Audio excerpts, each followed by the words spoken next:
Hey guys, what's up? Welcome back to the channel. It's Cynicalex, and today I want to talk to you guys about the top 10 best villains in the game. Now, if you don't know, every character is classified into one of two categories under the details page. So when you press that button, you can see there in the bottom right hand corner, it says type speed, species human, gender female or male or neutral, and then side is their kind of their alignment. Are they superhero or supervillain or neutral? Of course, Destroyer being the only neutral character, and then the majority of characters being superheroes and the minority being supervillains. And that's exactly why I wanted to make this video. It's got a twofold reasoning, but the first one is the fact that most characters in the game are not supervillains. Supervillains only make up like less than a third of all of the different of the two typings.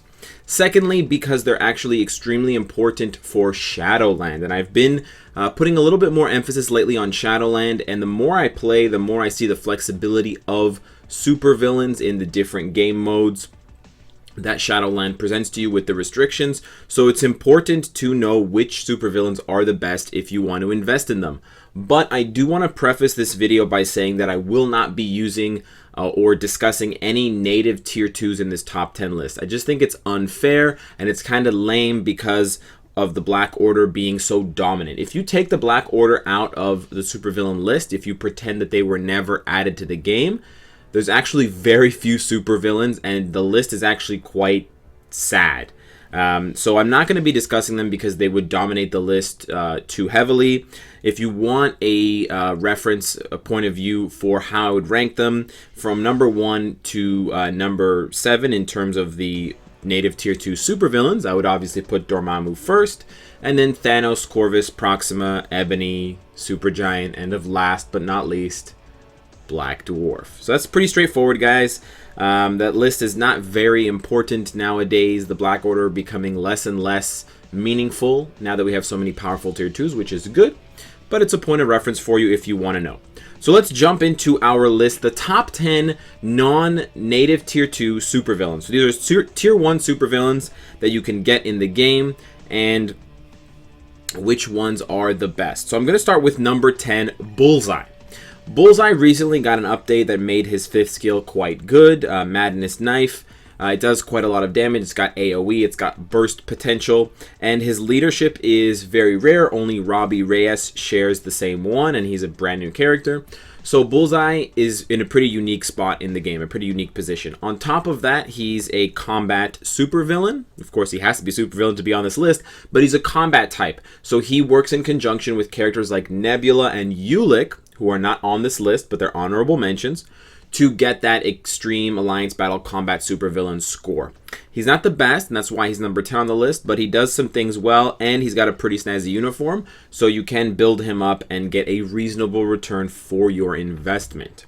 Number 9 is another character that was probably better, well, definitely was better a while ago and kind of has fallen off in the wake of, you know, many tier 2s.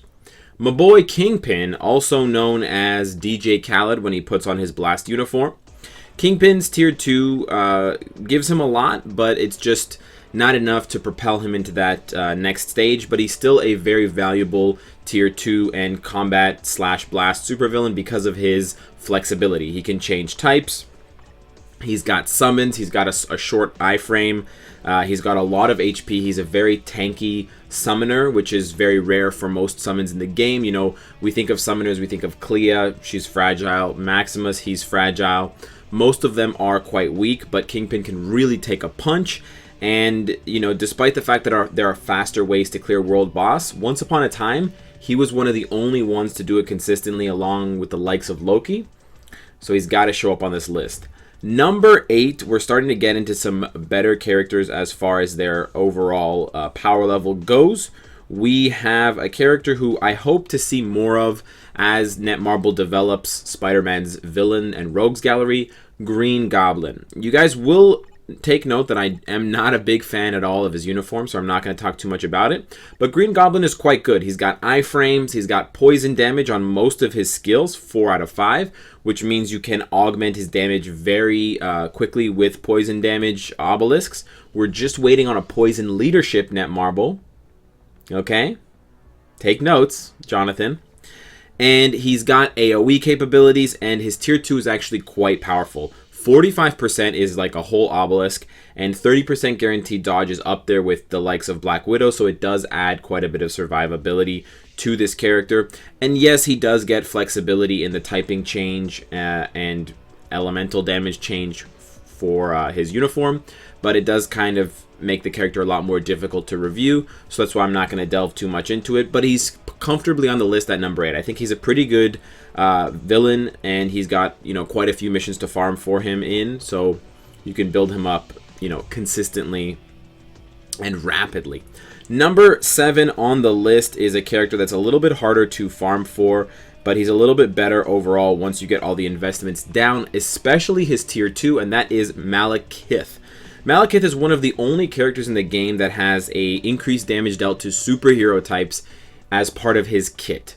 Maximus has it, Red Skull has it on his tier 2, and Yellow Jacket has it on his uniform, but none of them have it as much as Malekith, and that 120% is a lot. That is a separate multiplier. I don't know if it's multiplicative or additive as far as the math goes, but it's a separate number that adds on to your damage, much like the She-Hulk buff. The increased damage to male types kind of multiplies your end, or it modifies your end score for your energy or physical damage that you're outputting to you know, your foe. So because of that, Malekith has even seen some play in Alliance tournaments, which are very hero heavy with the likes of Sharon Rogers, Doctor Strange, Odin, because that 120 can make for some massive burst damage potential. He still has a meta relevant leadership, although it's not, you know, among the best, and he's very cool. He's got a heal with his uniform, and he's a pretty solid supervillain, despite the fact that it's pretty difficult to get his bios. It's a little bit easier now with the Chapter 11 missions, but for new players, this may not be a viable option for you. Just keep in mind at tier 1, he's a little bit more underwhelming because he's missing that damage bump, especially to superheroes. So you may consider someone else if you're just building for tier 1. Number 6 on the list is Silius, and I'm probably going to get a little bit of flack for not putting him higher on this list, but I think 6 is a fair spot for him as a supervillain. The things that really keep him from being higher on this list are the fact that he doesn't have a uniform, and the fact that outside of 2 pretty useful skills and 1 very powerful kind of nuke skill, his other skills just don't really do a lot for him. He does have a good 4-star passive, but his leadership is terrible, and his tier 2 is only offensive. Now, bear in mind, with the right obelisk and setup, with his tier 2 passive, he can do massive burst damage, but that's a very specific setup, so you might have difficulty with him if you're just trying to do those things and achieve those things at tier 1. So he's kind of, I feel he's in a similar place to someone like Malekith. Very high potential at tier 2, maybe not as much at tier 1. But interestingly enough, as I've covered in a previous video, he is one of the few energy-based characters that deals all of their damage physically, which can be very good for Shadowland or maybe some kind of upcoming mode that we don't yet know about. The top 5 are very reliable, very powerful supervillains that have multiple tools at their disposal in terms of their skills, uniforms, and setups that you can give them, and also in some cases leaderships. But number 5 on the list, once I find him, is Baron Mordo. Now, you're going to need to get him for the Doctor Strange quest anyways, but his arch nemesis holds his own. Bear in mind that with his uniform, which a lot of people don't like, he becomes a superhero, but with his default classic look, which I prefer with the giant mysterious sash between his legs, he's a supervillain. And Mordo is a very capable supervillain. He's got multiple crowd control skills. He's got a guard skill on his 3rd. He's got high damage potential, and his tier 2 passive is pretty good. His leadership is kind of whatever, but overall he's a great addition to your roster if you want to build supervillains. He can clear into the teens at tier 1 for Shadowlands, so he's an absolutely fantastic addition in that regard.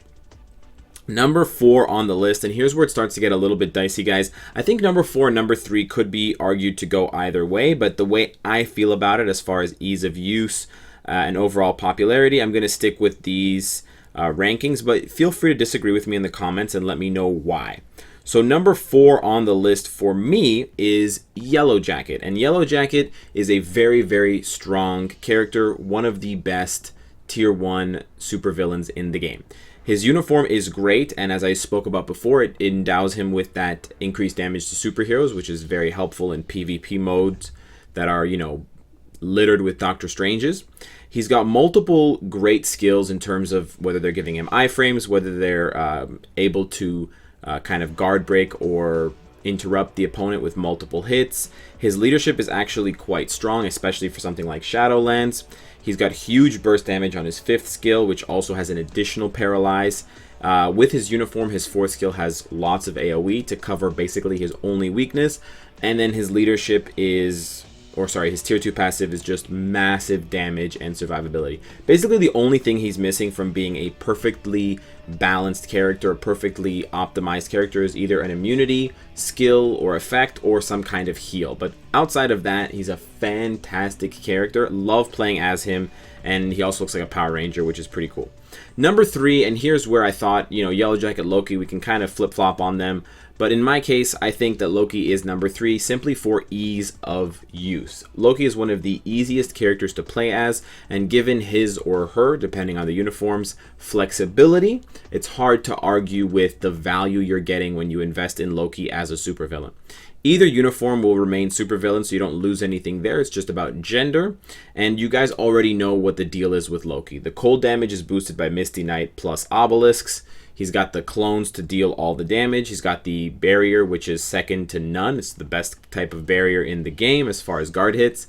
And then you just learn how to kite or freeze if you have the uniform. It's fantastic from top to bottom. Number 2 on the list, and of course now we're into the paywall territory. So free-to-play butthurt losers, come at me, bro. Carnage, of course, I've said it all before, a fantastic character. Healing, immunity, iframes, or invincibility, not immunity, iframes, huge burst damage, even more so at tier 2. Decent leadership, top to bottom, the best combat supervillain in the game, bar none. One of the best supervillains in the game, period. And just a monster, you know, in all forms. Of course, he does take a huge leap from tier 1 to tier 2. So it is arguable that he's not as good as an initial investment, but once you get him all geared out, he is very difficult to beat. But he is beat on my list by one character, and Enchantress is simply number 1 for the reason that she's so powerful regardless of whether she's tier 1 or tier 2, and it all comes down to Maiden's Farewell. Yes, it has a 100% chance to proc as long as it's not dodged at tier 2, but 70% chance is very high, and you couple that 70% chance with Sorcerer's Sphere, which gives her 8 guards hits on 8 seconds with a 6.5 second cooldown, which means you can have those guard hits up all the time, and she has a very reliable iframe on her 5th skill and some other intermittent iframes on other skills, and she is a huge tank in terms of her survivability. It's not that her HP is high, it's just she has so many ways of crippling and crowd controlling the opponent and of dodging hits or ignoring them, interrupting them by going into iframes, by putting up guard hits, that it's almost impossible to die with her. A kid can pick up my tablet or your phone and play with Enchantress and win. It's just that easy, and the value only gets higher when you go from tier 1 to tier 2, but as a supervillain, she is one of the best investments you can make out of native tier 2s, and it's simply for the level of power that she displays. She's one of only 2 characters, guys, that can crowd control the world bosses with her skills, the other one being, of course, Doctor Strange. So if you're in the same conversation as Mr. Doctor, you're obviously doing something right. But of course, guys, as always, let me know what you think. Let me know what your thoughts are on my list if I left anyone out. Keep in mind that I did give, or I'm trying to give, an honorable mention to World War Hulk, the uniform, Red Hulk, no uniform, Ulick, and Nebula. Those are the ones I left off this list. And then keep in mind there are, only 33 characters that are supervillains, so we kind of have a short list here. But let me know what your thoughts are, and of course, if you like what you see, I hope to see you again tomorrow. Take care.